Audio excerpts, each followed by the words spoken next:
Hello, everyone. All right, how are we doing? This is the last panel of the day. We were joking in the green room that because this is a couch, this is going to be like a therapy session. Because It all started early. We are talking the future of medicine, and a lot of this seems pretty dire. So, but before we get into that, I wanted to see if you could introduce yourself to the audience to ground our discussion. Thank you, Jess. My name is Jeremy Faust. I am an emergency physician at the Brigham over there, and I also spend about half my time writing about medicine, public health, and doing research, looking at outcomes, starting with COVID, and now other things like what happens after environmental disasters or with firearm safety. And if you like to read, I have a Substack, and that's my plug. But really, I'm just happy to be here in Boston. I live here, so I'm glad to be home. But this is this is Disneyland for medicine. It's Mecca. It's the place. I trained in New York as an emergency physician, and then I moved here, and I could not believe how functional it was and how everywhere else doesn't get it. But we still have struggles here. So it's kind of, this is the perfect place to discuss medicine because on one hand, it's the best case scenario in so many different ways. And in other ways, we have such a long way to go. And in this moment, especially. So thanks for having me. Excellent. Well, kind of going with that theme, so much of the future of medicine feels like it will be shaped by what's happening right now. And so that's where I wanted to start. I mean, the changes at the federal government in particular, recommendations on Tylenol this week. We have recent NIH funding cuts, the potential drops in future research revenue, changes in CDC makeup and vaccine policies. I mean, the list goes on and on. And so what are the things you think will have the most lasting impact into the future? What are you keeping your eye on from that ever-evolving list? So it's going great. This year is proceeding just like we all thought it might, unfortunately, actually. But I do, to your question, it's very specific actually in there, which is where are we sort of headed, right? The future of medicine, that's what we're tasked with today. And when you're sort of getting a fire hose of bad news and changes, it is very difficult to wrap your mind around what is the noise, what is the signal, where should I divide my attention, where do they want my attention, is that where my attention should be? Right? Because there's that whole question of what you should be doing versus what someone else wants you to be doing. And I spend a lot of time thinking about what is the real dire consequence here. And I think that I think the main sort of cataclysmic thing that I'm seeing is the end of consensus expertise. And the idea that what you think is so informed by a bias and prior of who you heard it from, that the thinking stops there. And we saw that on Monday with the autism Tylenol announcement, which people said, oh gosh, we have to get more data on this and we better answer this question. And I have news for everybody. It's over. It's over. There is now a vast percentage of this country that from this day forward will always believe that Tylenol increases the rate of autism in pregnancy, period. There are people who think that. And there's no piece of amazing data. So what worries me is that loss. There are places where we see it. The CDC's vaccine panel being all fired, all 17 of them, who RFK said, you're fired because you have conflicts of interests, which is, he doesn't know this, but synonymous with expertise is his conflict of interest. Meanwhile, he fills it up with people with actual conflicts, people who took lots and lots of money to fight against vaccine manufacturers. So we see that, the CDC, we see at the NIH, the death of actual inquiry. I mean, what an insult it is to the public to say, we know what you ought to study, scientists. I mean, could anything be more insulting to your intelligence than the federal government saying, don't trust them, trust us? We ought to all be very incensed by that. And the ghost of Christopher Hitchens is turning because we want to have rational inquiry, science driven by innovation, by innovative thinkers, bubbling up, not some eggheads in DC who have some grievances, right? So When I think about where we're heading in the wrong direction because we're replacing the scientific process, which people are here are a part of. And each person has a different role in that. And we're replacing that with fealty to become serfs. I mean, I sound like some kind of Bernie Sanders revolutionary, but I'm not. Uh, we cannot accept that. And that's where I think I'm worried we're headed. And along those lines, too, the CDC has pulled back a lot of the data capture and reporting that we used to do. And so, how might that affect how we prioritize things in the future? I mean, can we rely on our understanding of problems as they had existed as we seek to come out of this moment or amend from this moment? I mean, that's the precise question of a journalist, right? Because you're like, how do I study? How do I cover this? And so Jess is thinking, oh, I have to have information. I have to have facts. I have to have data, right? So that's why, of course, you would ask that question, Jess. And my answer is that is the most important thing is data availability. Like in my research, I do like outcomes research, and we look at large data sets, and we want to know that it's real. And up until now, we've been able to trust in that. So in February, when the CDC engaged on an audacious campaign of censorship of its own web pages and websites, data disappeared. So it made it difficult for people to function temporarily. I am worried that that could happen again. In my newsletter, Inside Medicine, which is free, um, I broke some news over the weekend that the censorship is back, that they've actually removed a bunch of websites again off the CDC, and this is flying under the radar. We cannot track the outcomes without the right data. So there have been lawsuits. The ACLU has been successful. My colleague Gordon Schiff sued, and Doctors for America sued on the basis not of free speech, by the way, because the government can instruct its own agencies what to say. That makes sense, right? But they won on an administrative finding saying people rely on this stuff just in their daily function as a physician on the front line. Oh, how many cases of this disease are there? What's a risk factor for that disease? Could being a certain demographic cause a disparity? These are ideas that are not anathema to you and me, but they are anathema to the current administration. And so if we want a functioning healthcare system, we need data. And I would just actually zoom out and say, if we want a functioning democracy, we need data. And so, I mean, can we rely on what was there before? Is that our only recourse to say, well, here's where the data was leading us prior to this disruption? Yeah, I think there's some of that. I actually had a really fascinating conversation with the director of the Internet Archive this week, the Wayback Machine. I was like, wow, people actually run that thing, right? Have you ever seen this, right? This is if you want to look and see what the web used to look like, you can go to the Wayback Machine or the Internet Archive, and you can see, and they just search, they just scrub and scrape, and it's not wonderful that we have to do that. But I do think that the internet is archived. It is, and other things are archived.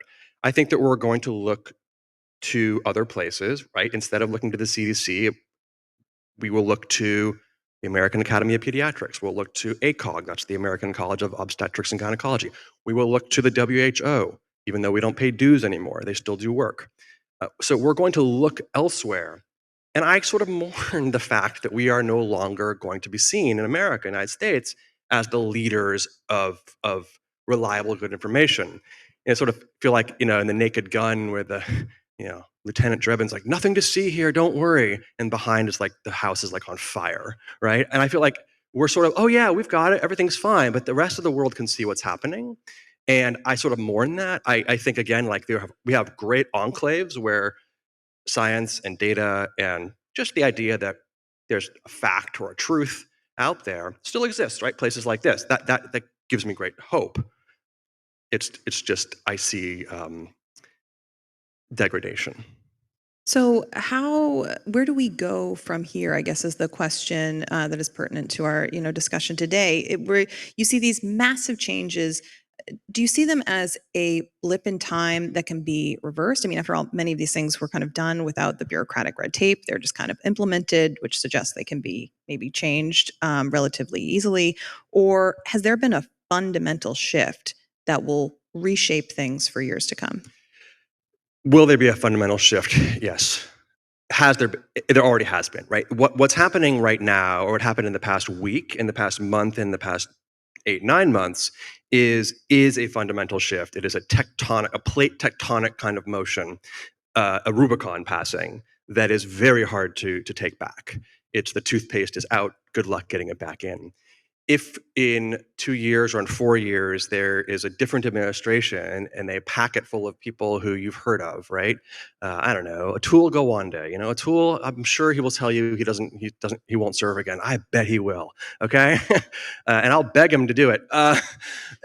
And lots of people, right? Will actually will go there.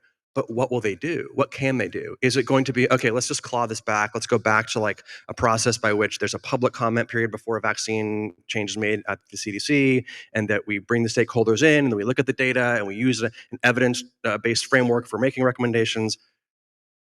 Footnote, all of which did not happen last week when the CDC's new vaccine committee met, right? So will we just go back and restore that? Or is that sort of like, oh, they scorch the earth and we're just sort of like, putting out some fires? We got to rebuild, right? We have to rebuild. And in order to rebuild, we have to decide, we, the public health forward people, like how dirty do we want to play? And I don't love that. I like the idea that when the other side is in control, there's a process, and they probably would like the same when if someone in my shoes would have that opportunity. But I'm not sure. It may be just a little naive for me to think, oh, we'll go back and we'll just do things like the right way, as if the right way isn't slow. It is slow. That's kind of what makes it reliable. But I think that we're seeing today is a result of the fact that maybe it's a little too slow. Maybe we got a little tied up. There's some ways to make this more efficient. Let's rethink this so that uh, the frustration doesn't mount, so that when another side gets in control, they're like, oh, I have to just burn it all down. Well, speaking of that, we live in this age of such bifurcation where you've had these dramatic shifts because you have opposing sides that feel so strongly and so differently in the other direction. And I'm curious your thoughts on how we move the ball forward from a public health perspective, from just addressing inequities or any of the other number of problems that we have in our healthcare system. How do we make meaningful change in those things if every 4 years or so we have a change in the people who are in charge and their ideologies and their priorities? So I think the answer is local action, and we've seen that effective on really across the spectrum. A friend of mine is someone who you will all remember as the scarf lady during the COVID pandemic, Dr. Deborah Birx. Now, I feel like Debbie Birx. Oh, God. Let me tell you about Deborah Birx. She's actually kind of amazing. She worked at the CDC for a long time, and when people were hiding in their basements from COVID, she was out in the red states meeting with governors, meeting with mayors, and asking them, how can we get this message to you? And so she was very effective in the sort of in the bush, out there in the real world. Now, of course, you get up there, and she had to have painful moments where the president was talking about bleach, and she had to take those strays. And I feel for her for that.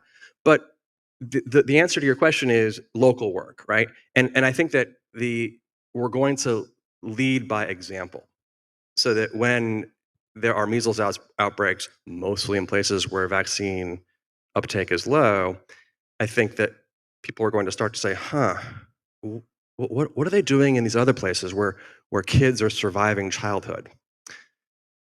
Remember, that is I know I heard the room say, oh gosh, children surviving childhood is an innovation that really only occurred for the first time in the 20th century, thanks to vaccines, public health, replacing horses with cars, diarrheal illnesses went away. And Dr. Perry Class, wrote a book about this. And Dr. Class is a journalist and a pediatrician in New York. And her book was published in 2020. It was called A Good Time to Be Born. Um, Guess what? The second edition has a new name. I recommend the book. It's now called The Best Medicine. But the point is that I think that people are going to look to us in this local action and say, huh, what's working? Do we want that? How do we remain clear-eyed in a moment of misinformation and what many would say is a pullback of established science? Clear out about what? I just want to make sure I answer the question. That there's so much. I mean, just taking Tylenol and autism, for Mm, instance, when you have a prominent political figure stand up on stage and say one yeah, thing, I guess how do we navigate that even at the local level? Or does it come down to the conversations that doctors have with their patients in the room? Does it come down to yeah. individual action?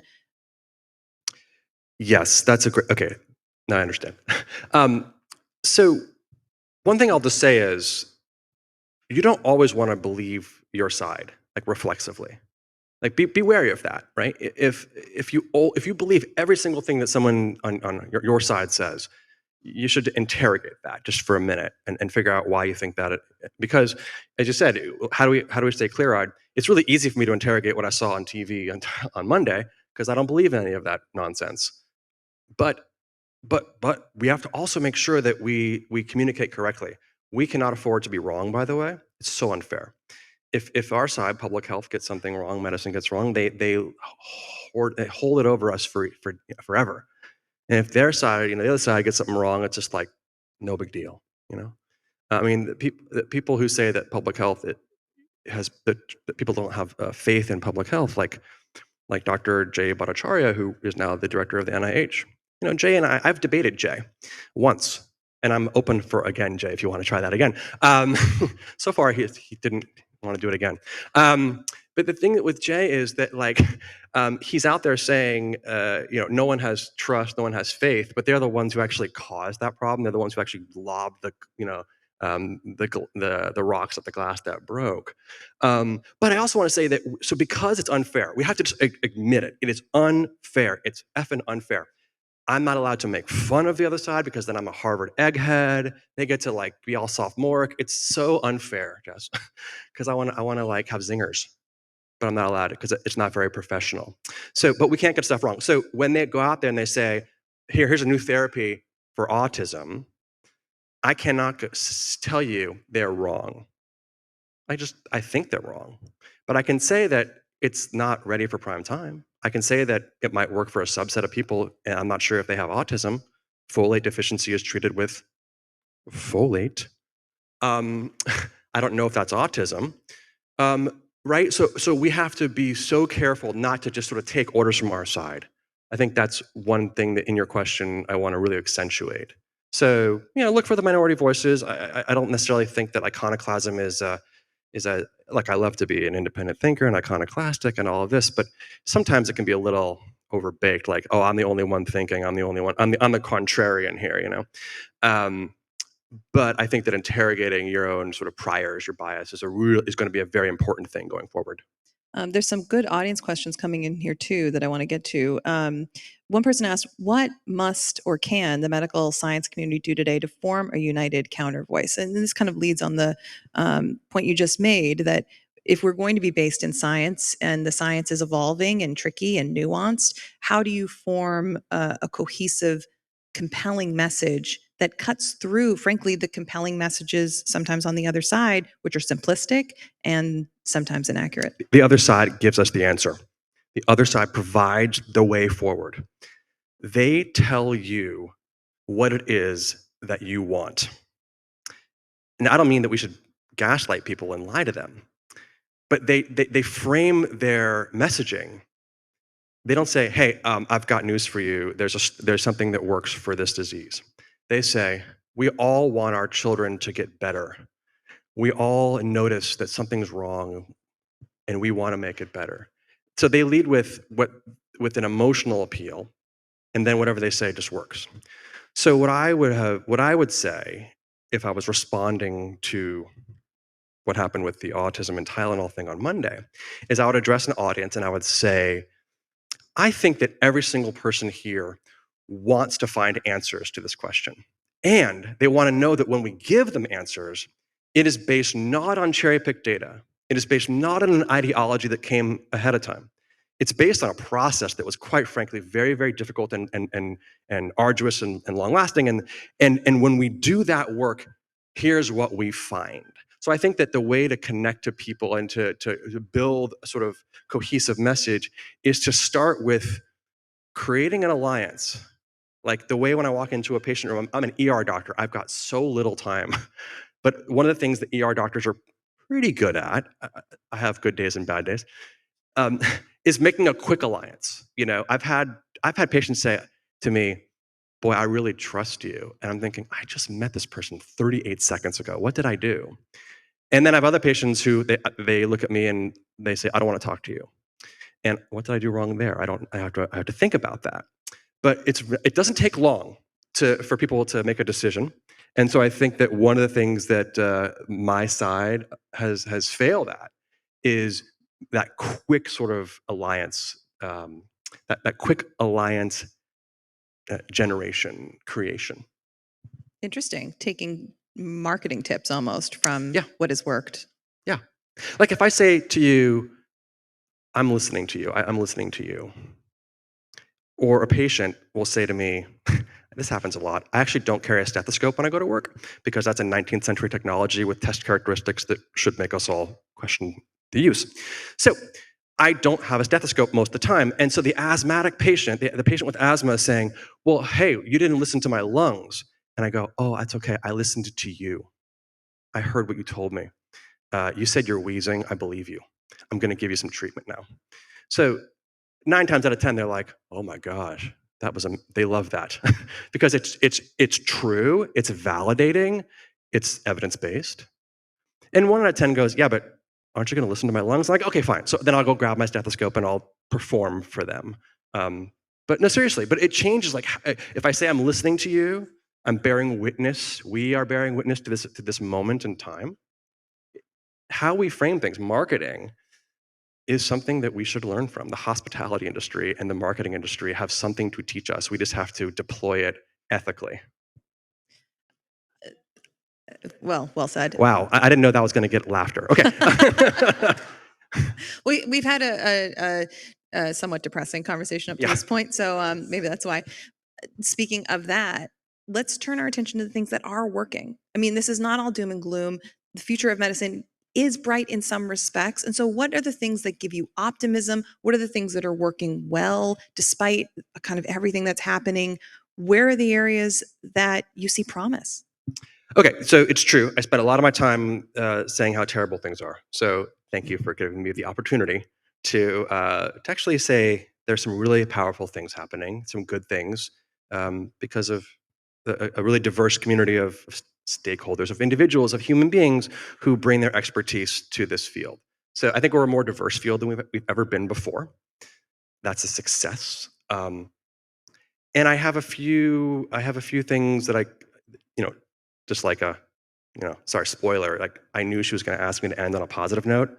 So I had to think very deeply about that. The And so question is, how long did you have to think about the a positives? long time, and I actually wrote down notes because I can actually riff on complaints without notes. But in my pocket, actually, I think I've got them. Things that are positive. Okay, one is that we're actually, I think, getting better at misinformation management or rumor management. Even telling someone that's misinformation, that's wrong, could end up being a barrier that you create. Oh, that's a rumor. That's a thing I've heard. Let's talk about it. You just go value judgment. You be careful. So I think there are people I informally connected with a bunch of science and medical medicine sort of communicators, and we spend a lot of time talking about the right way to message things. So even this week, for example, let's not say we don't believe that Tylenol increases the risk of autism. We realized a better way to say it was, let's say we don't believe at this time there's enough evidence to say that Tylenol increases the rate of autism, risk versus rate, because there are people who have children with autism who do not see their children as the result of some risk. They love that child. And so that doesn't mean we don't want to change the rates, but risk versus rate. So there's that. So communication is getting better. I think we are learning from the other side and our own experience so that we're better able to push this movement forward. Second thing, I know I have it. I have it in my brain. Um, oh, um, public health works. Public health actually works. There are examples of which public health works. I'm going to scoop myself. I've got a manuscript that's in process. Um, It's a collaboration with my research team in the New York City Department of Public Health, or Department of Health and Mental Hygiene. And we noticed something really interesting after the crazy smoke event of June of 2023. Remember when the sky turned orange for 2 days in New York and it looked like hell on earth? Well, there's a body of data to show that when particulate matter goes up, all-cause mortality should increase in the near term by 30%. It didn't. And the reason is we knew it was coming. The public health department said, stay home, wear a mask. N95 searches went off the charts in New York. Everyone stayed home, no all-cause mortality, a slight increase in asthma visits in the ER because people were a little worried, but no mortality because people listened to public health. Same thing, the fires in Maui, we looked at this, and my colleagues in Maui, Indigenous Voices, are part of the conversation of rebuilding that ecology. Indigenous voices are being included. I think those are two things. And the third thing I'll say, I'm getting the red here, is that laws and policies do work. When states get rid of exemptions for vaccines for kindergartners, and the only thing that's left behind is medical exemptions, you might worry, oh, they'll just fake it. They'll say, oh, I have a medical exemption. It happens very little. So they get rid of the exemption, vaccine rates go up. It's wonderful. Another example, my team studied firearm mortality in kids, which is a kind of an American problem. And we saw that since 2011, when the Supreme Court decided it was open season for the Second Amendment, no pun intended, that some states adopted policies that made it easier to get firearms, some made it harder. The states like here that made it harder had no increase in pediatric firearm mortality. And that protected all racial groups. It happened in all jurisdictions. And in fact, there were 4 states where rates went down. So when I look at my kids and think, gosh, are they safer than I was when I was a kid? In Massachusetts, it has not changed. Isn't that good news? Like the laws work. And so the last thing I would say is that conversations like this, I don't think anyone in this room probably really thought they'd be a part of a conversation like this, but you're activated. You're probably, each of you has something, probably 50 things that I suck at, and you're going to go and push that forward. I think that the other side has power right now. They have momentum, but we have a bench. We have a very deep bench, and we care. And I think that where we're headed is that the data in the fullness of time will show that this kind of collective action, this kind of approach, actually saves lives. Thank you so much, Dr. Faust. Appreciate all of your thoughts. A round of applause. Thank you. Thank you so much. And this concludes our event today. Thank you so much for joining us. For our online people, thank you so much for attending. And for in-person people, we will have a network reception with beer, wine, and light bites. And so you can join us in the lobby. Thank you all again. And thank you.